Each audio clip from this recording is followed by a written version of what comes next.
Morning, guys. I just uploaded a video for today and then spent, first hour and a half or so hanging out, responding to comments. If you guys didn't know, get to a video early and that's the best chance of getting a response. And to get to a video early, you gotta turn on the notifications, which is that little bell thing. So I'm at Paul's place and he gets free coffee at work, so he doesn't have a coffee machine. So I'm going to make a coffee shuttle to the nearest Starbucks. Then, gotta get some editing done.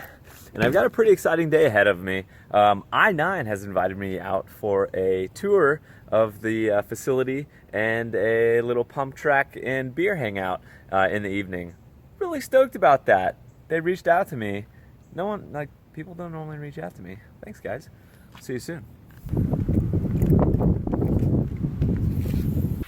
All right, coffee acquired. So yeah, I'm gonna sit down and do a 2-hour power session of editing, and then I'm heading on to I-9. Paul's gonna meet me there. Daniela's gonna meet us afterwards at Colo Bike Park. It's gonna be a fun day. I'm really stoked.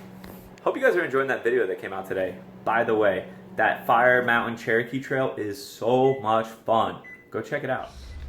All right, we've made it to I-9. Paul got off work and came on in, and we have Clint and Chris for an in-depth tour, and I'm super stoked. Awesome. Clint, you're the owner? Yep. Dang, wow, we were getting VIP treatment. This is cool. Thank you, man. Top line tour here. Sweet. So this might be a silly question, but I'm sure anyone that comes here is curious. Why are the hubs on the I-9 so loud? What is there like a benefit to that, or is it just like a signature thing? Well, okay, so to have the high engagement, you have more teeth, you have more paws.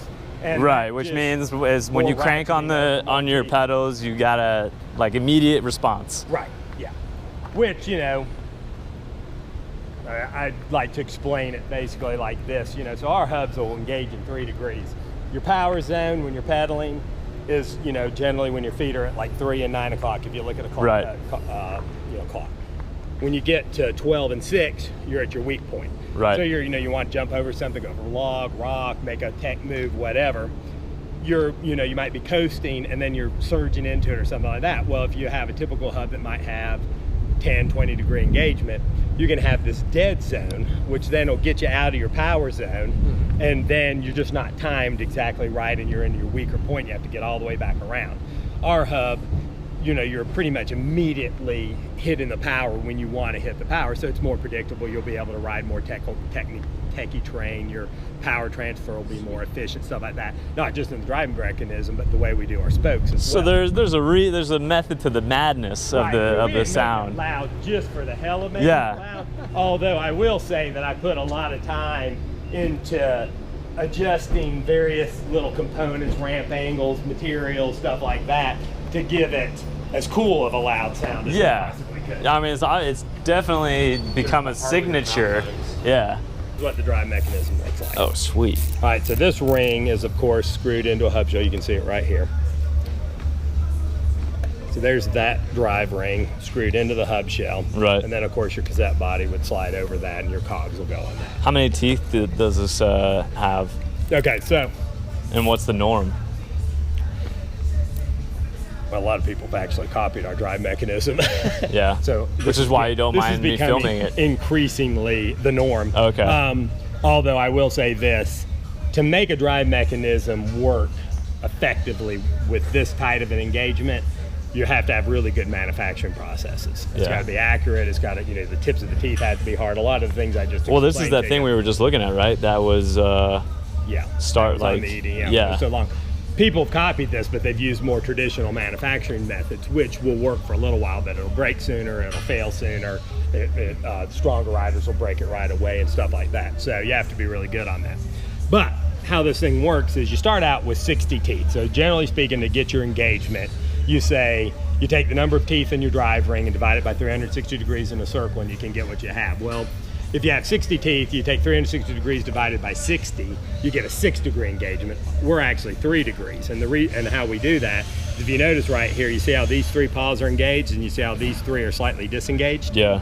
That's because these paw pockets are actually milled 3 degrees out of phase of the other one. So what that means is when it just rotates 3 degrees, these paws engage and these 3 disengage. So it alternates. But that's another thing that makes it loud. If we only had 3 paws, it wouldn't be as loud as 6 paws, but the 6 paws give you that extra engagement. Oh, interesting. That's really But cool. more teeth gives you more clicks, Right. you know? Yeah. And furthermore, we have 2 teeth per paw, which then distributes the load, which, you know, gives you, you know, carrying capacity that's much Mind if higher. I, Yeah. it's just so satisfying. That is really So it's more about the paws than the teeth for engagement? Well, it's both work in conjunction. So in this situation, if I had had Oh, I 3 see them. I see them alternating. That's Yeah. interesting. If I had 3 paws and a 60-tooth drive ring, I get 6 degrees of engagement. But by doubling the number of paws and shifting them out of phase, I can half my engagement time. But you still have to have enough teeth on there to take the load. Yeah. If you only had 3 single-tooth paws, it would break sooner than 3 paws with have double teeth. So cool. Yeah, you never there's never any play backwards. Yeah, pretty instantaneous. But, you know, technically 3 degrees. Ooh, the candy shop. That's right. So this is Wow. a lot of our hub inventory and where we do our assembly over here. Okay. So, you know, typical J-bend wheel, you know, you put the J-bends through. Right, and then not a thread it, straight. you know, nipple through the rim. Right. And you turn it in. Okay, on our hub shells, you drop the spoke through the rim and then it screws directly into the hub shell like this. Oh, no shit.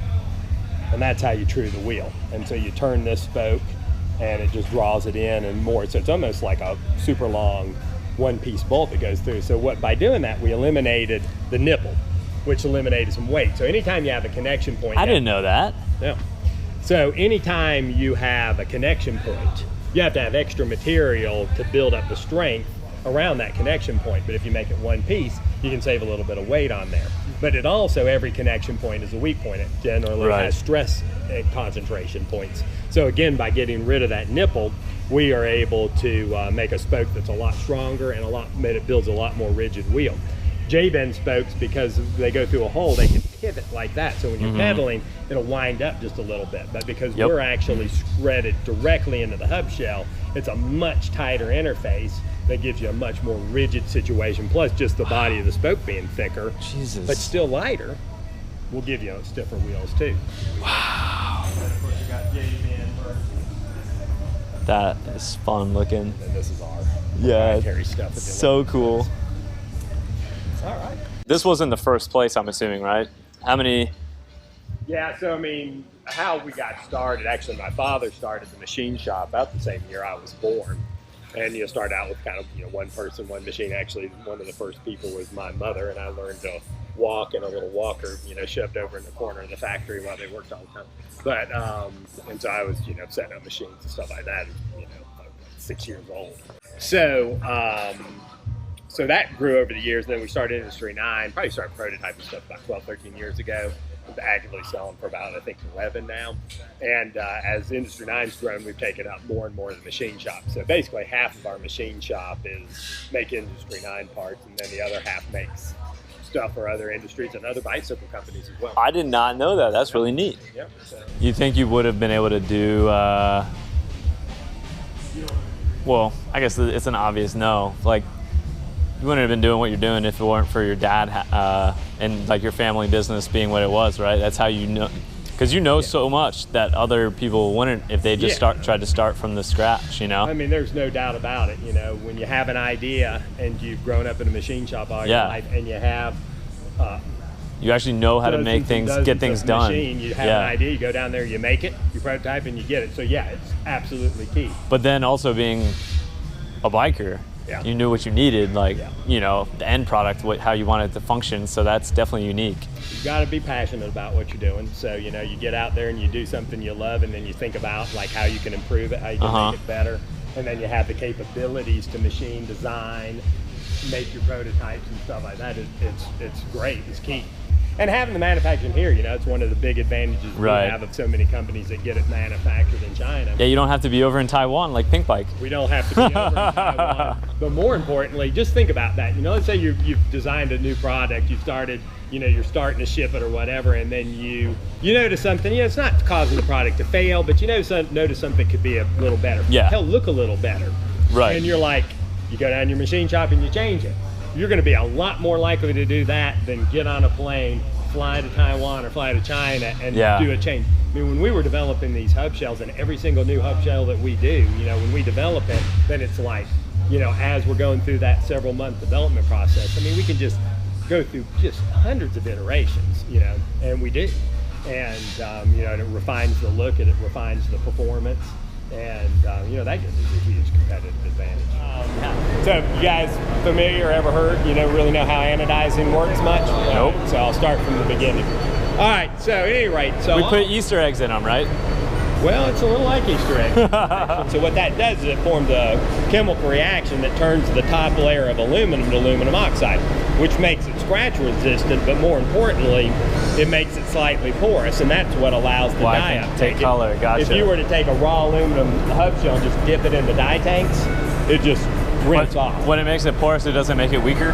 No, but it actually makes it harder on the surface of it. So really? It's a very light surface of the material, like it only goes down 0.0005 of an inch. Okay, so like only the very, very top is colored. But it gives it enough to be scratch resistant, but it also allows the dye uptake. Gotcha. A whole plethora of machining down here. Right. I'm gonna go ahead and start it up. So when he starts it, the coolant will come, so it's a little bit hard to see, but see that part, it's drilling the hole. So right now it's just putting a hole all the way through it. Now you have a tool that comes in and faces off the front of the material and then turns, so it's doing this piece right now. And what that does is it allows it to be very accurately grabbed on the other side, so everything stays concentric. Then another tool ends up, that's the bore. So what it's doing all this internal work, and there's a lot of profiles to remove weight, you know, like this has a lot of shape down in it. A bit hard to see in here with the coolant going back and forth. Did I get your thing wet? Yeah, that's all right though. All right, cool. You need to wipe it off. Yeah, that's always the risk of these machines that constantly spraying coolant at you.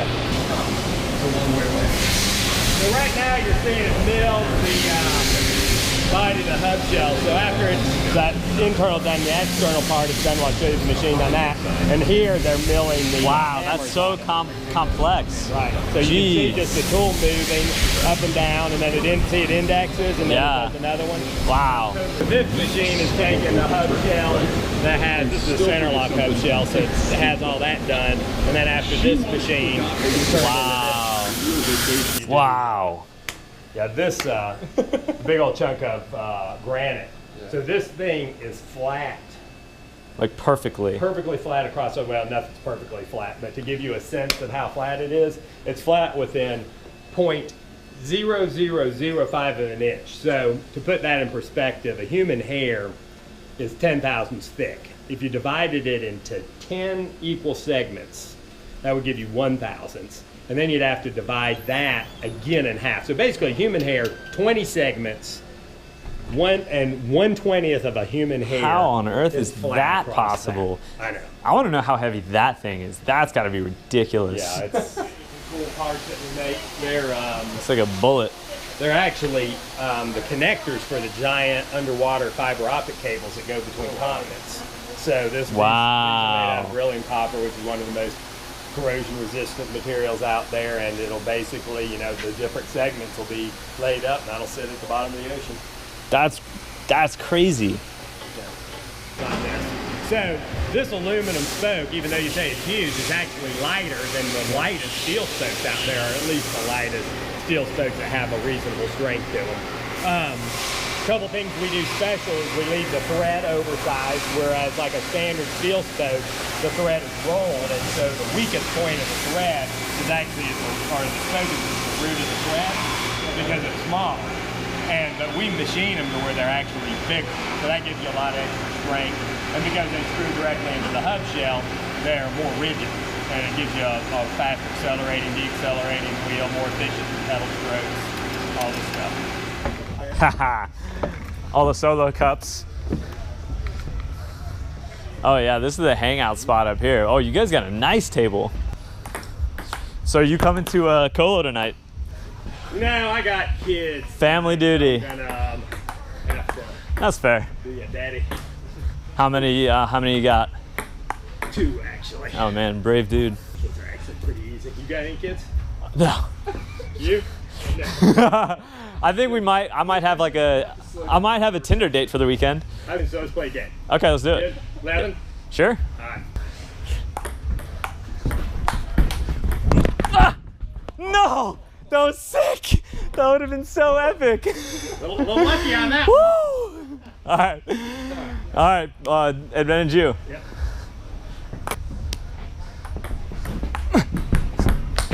Yes!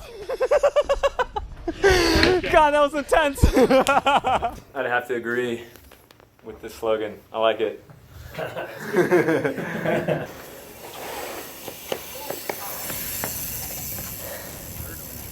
know.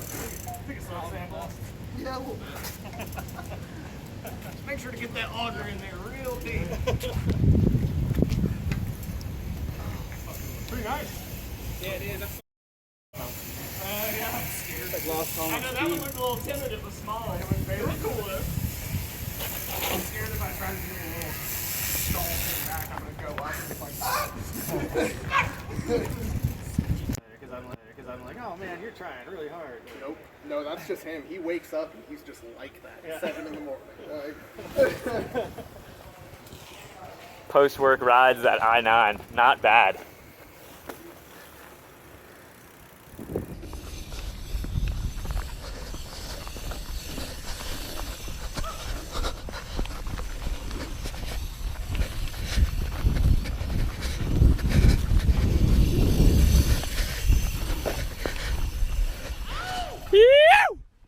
Yeah, boy!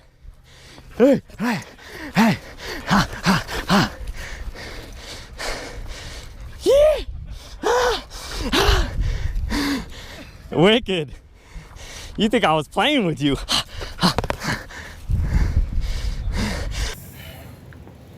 Oh yeah, you got the whatever the antithesis of a shinner is, my friend.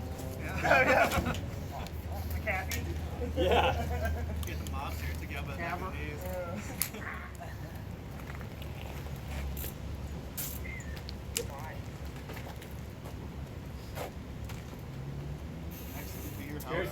Oh, that's fucking delicious. Oh. It doesn't have to be cold. It's better when it is, but it doesn't have You want to know how to make a tecate, the ultimate tecate? Take some hot sauce, take some lime juice, take some fucking pepper, put it on the top, pop it, and just drink half of it right away. It's the best. Like,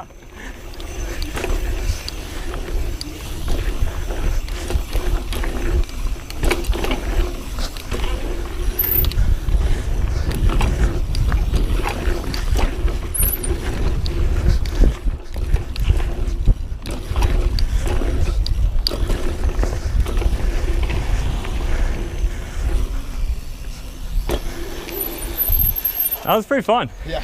I started hearing him on my ass. You're like, oh shit. I grew up in Florida, but I escaped a while back, and I live out of my car, and I've just road trip or travel. Yeah. he lives in that box. Yeah. That's you? Horrible looking thing is mine. For real? Magic school bus, man. No way. What do you think about the short bus? I'm looking at getting It's pretty cool. I'm in a Mazda hatchback right now with no tinted windows, and I think my mountain bike has more suspension than her. Started to explore these because they're pretty fucking cost effective. Wow. Did you outfit this all on your own? I did. Dude. Yeah, this has been a full-on DIY venture. Wow. And I've been living in it for almost a year. It'll be a year August 1st. So, Full bed, creeping up on the it. camp stove. Wow, that's Yeah, really it's cool, been, dude. And you just park it here, they're cool, and you live in it? That's so cool, dude. I've known most of these folks for a long time.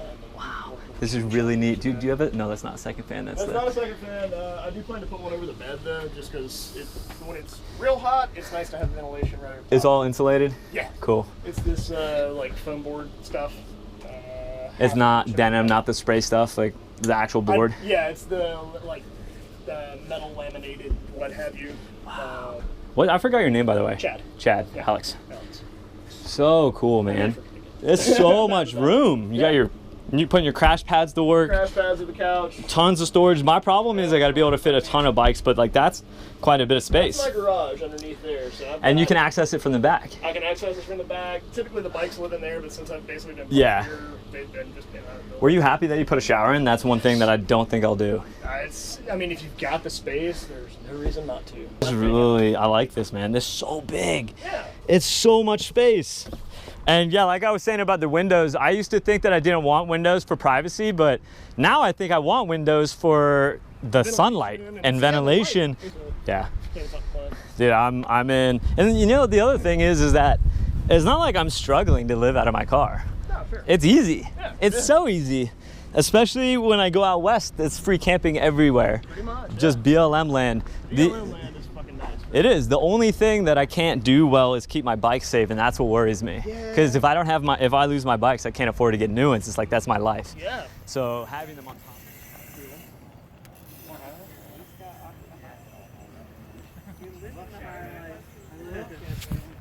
Made it. Colo. Pretty good pump track.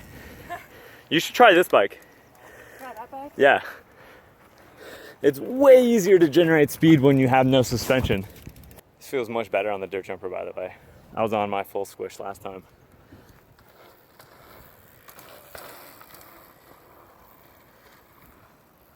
Does anyone ever hit that sketchy ass wall ride?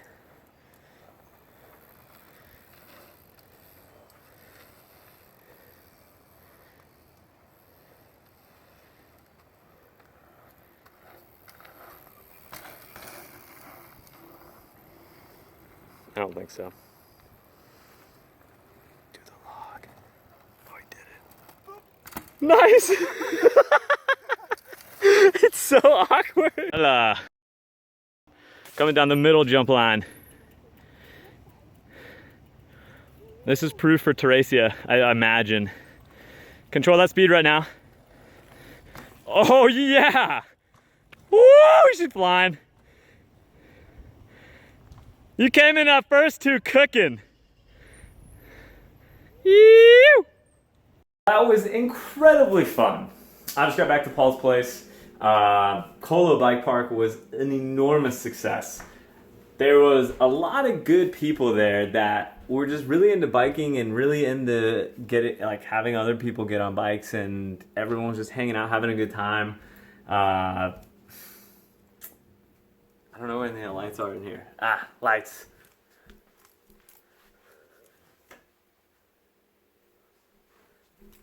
More lights. Woo! That was really bright. Yeah, it was really fun. I'm really stoked that I went. It's went with my friend Daniela, got her on a dirt jumper and my enduro. She tried them both out and was, getting her feel of like the rolling jumps and tabletops. It was really cool to see her progress. Some really freaking good riders out there. This other guy named Alex, wicked rider, really cool guy. But now it's time to get back to work. I'm back at Paul's place. I'm tired. I'm gonna clean up, take a shower, and then it's back on that edit train. Choo choo. Yes. And then I'm going to sleep. Gonna be ready to hit tomorrow. Hope you guys enjoy this episode. I forgot to sign off on the last episode I did, the one that I uploaded today, and someone let me know in the comments, so you better believe I ain't gonna forget it today. You know what to do. Live free, ride hard, and stay stoked, my friends. I'll see you for the next episode on Thursday, I think. We'll see you there.